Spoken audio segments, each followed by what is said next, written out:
Come on, she's so loud every night. My husband blurted out as I was trying to console our crying newborn in the living room. He came from our bedroom, his voice raised way too high. His outburst made our daughter's cries even louder. Keeping my cool, I said, "Why would you say that? Babies cry. It's the only way she knows how to communicate." I don't care. I'm beat and her crying keeps me up all night. She's just a baby. She doesn't know any better. Always with the excuses. As her mom, can't you do something?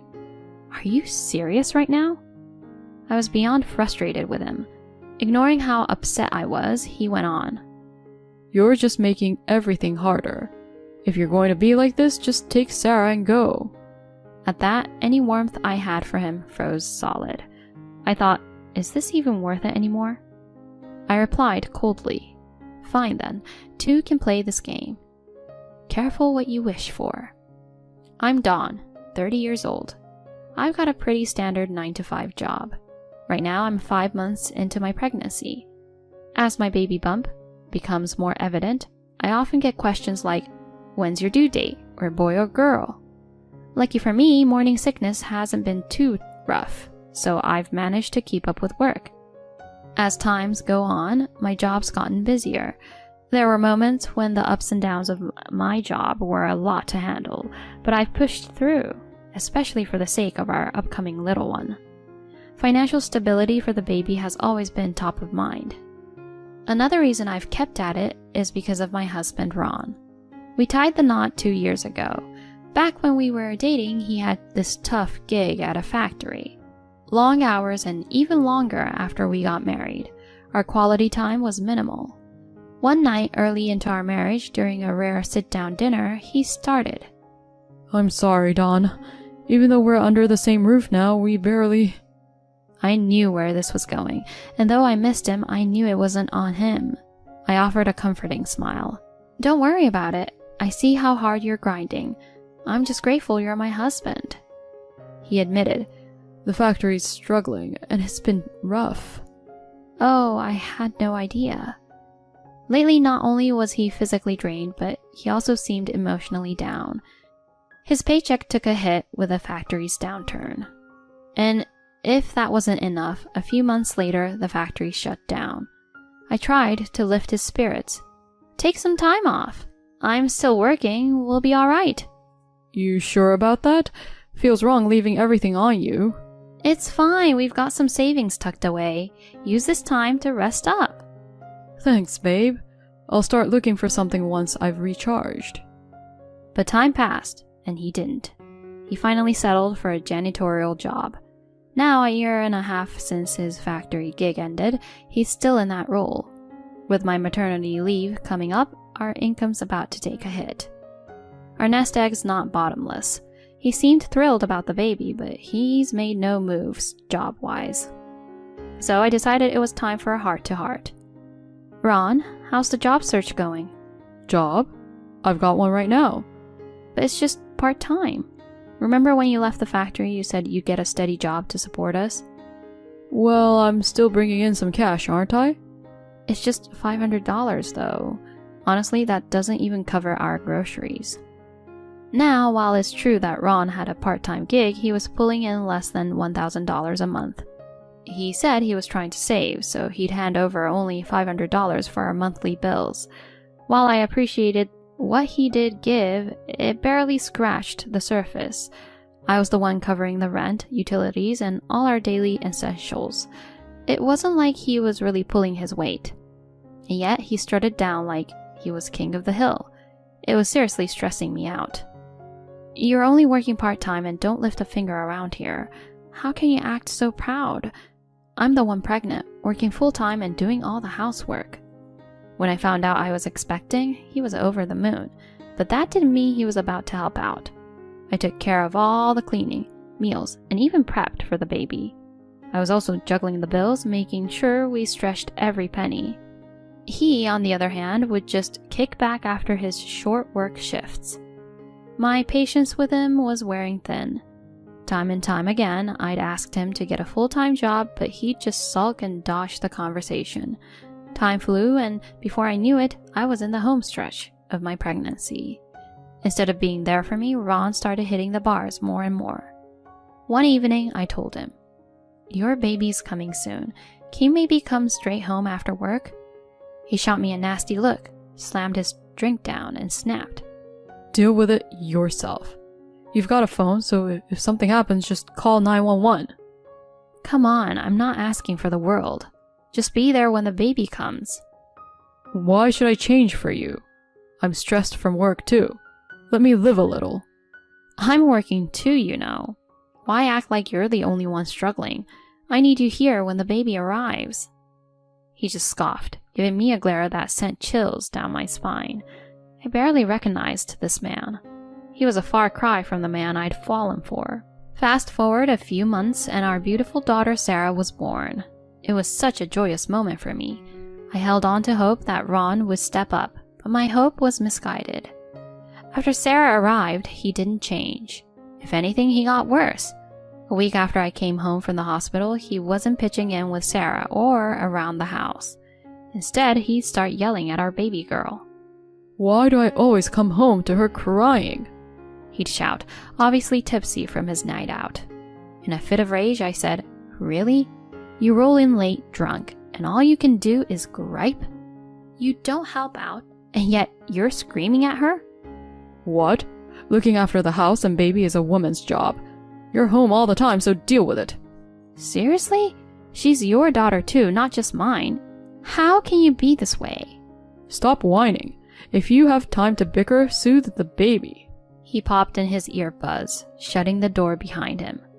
My blood was boiling. Nights with Sarah were tough. I was running on fumes, and even when I tried all the tricks, sometimes she'd just keep crying. That night, I walked circles around the living room trying to get her to settle. Suddenly, the door to the living room flew open and Ron charged in, clearly irritated. Come on. She's so loud every night. Can't you quiet her down for once? Sarah wailed even louder, obviously upset by his tone. Trying to keep my cool, I told him, "Why would you say that? Babies cry. It's the only way she knows how to communicate." I don't care. I'm beat, and her crying keeps me up all night.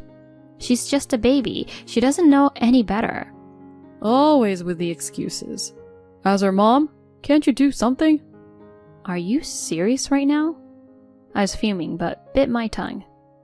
Just stop yelling. It's making her cry more. What, so this is my fault now? No, I'm saying I'm at my wit's end here. I've got work, house stuff, and I'm running on zero sleep. If you think you can do better, be my guest. Why me? Aren't you the mom? And you're what? Oh, right, the dad. Maybe help out once in a while? My emotions were all over the place. Anger, frustration, heartbreak. But he just shot back. If you're not too busy playing the victim, maybe do your job as her mom. Seriously, what's your deal? Seriously? You're just making everything harder. If you're going to be like this, just take Sarah and go. At that, any warmth I had for him froze solid. I thought, is this even worth it anymore? I replied coldly, "Fine then, two can play this game. Careful what you wish for." What's that supposed to mean? You'll see. As I strapped Sarah into her carrier, I started grabbing our things. Ron seemed taken aback but didn't stop me since he was the one who said to leave. The next morning, I loaded up the car and drove to my folks' place a short distance away. They were stunned to see me, but after hearing everything, they welcomed us with open arms. While I didn't hear a peep from Ron, life at my parents' was pretty great. I couldn't help but chuckle to myself, wondering when he would hit his breaking point. Sure enough, about 2 weeks later, my phone buzzed. It was Ron. I picked up, keeping my voice even. "Hey there." He sounded panicked. What's the deal? I just got a notice about our rent bouncing. Huh? Maybe you ran out of money? That's not the problem. The rent pulls from my account, and you were supposed to send your half. Well, that was the deal when we were living together. Last time I checked, I'm not there. I could tell he didn't see that one coming. He wasn't expecting me to stand my ground. As I tried to explain things to him, Ron's patience wore thin. Enough. I didn't sign up for this. When did we agree to this? Actually, you should be saying thanks instead of getting mad. Thank you? Why would I? You still don't get it, do you? Look, when you were out of work, I was the one footing the bills. I took care of rent and all our expenses because we shared a home. But I'm not there anymore. Connect the dots, Ron. Hold on, so you're not going to pitch in for rent? Bingo! If I'm not living there, why would I? You've got to be joking. How am I going to manage? I could tell the reality of the situation was dawning on him. Come on, Dawn. Let's talk. I'll swing by and get you. Talk? We've tried that. Every time I reached out, you just dumped everything on me. I didn't intend to. Really? After how you've acted? How can you say that? Please, just hear me out. I'll step up. I'll help around the house, care for Sarah, and I'll find a solid job. He sounded like he was about to break down, but it hit me. He hadn't once apologized. If we went back to how things were, we'd just end up here again. I took a deep breath. Why should I believe you now? I've tried so many times and you just brushed me off. Now that you're in a jam, you want forgiveness? You're something else. Come on, Dawn. I love both of you. Love? If this is your version of love, we're better off without it. You're basically that guy who only calls when he's out of cash. I'm glad Sarah and I saw your true colors before she got older. We don't need you. Keep your distance. I ended the call. A few hours later, he was at my parents' doorstep, but my dad turned him away. He refused to leave, so we called his folks, and they finally took him home. But what he did next was the last straw. He lied, saying I'd gone MIA, trying to ditch Sarah's education insurance. He even tried to fraudulently drop my life insurance. Luckily, they reached out to me and his plans crumbled. I was done. His own parents were livid. They made him draft divorce papers and send them my way. Once he lost us, they cut ties with him too. These days, he's scraping by in some beat-up apartment. And soon, he'll have to cough up child support, which isn't going to help his situation. As for me, I decided to stick with my parents for now. After talking with my job, I'll be working from home post-maternity leave. Sarah and I are thriving, and I'm forever grateful to everyone who's had our backs. For the time being, I'm focused on giving Sarah the best life possible and showing her all the love she deserves.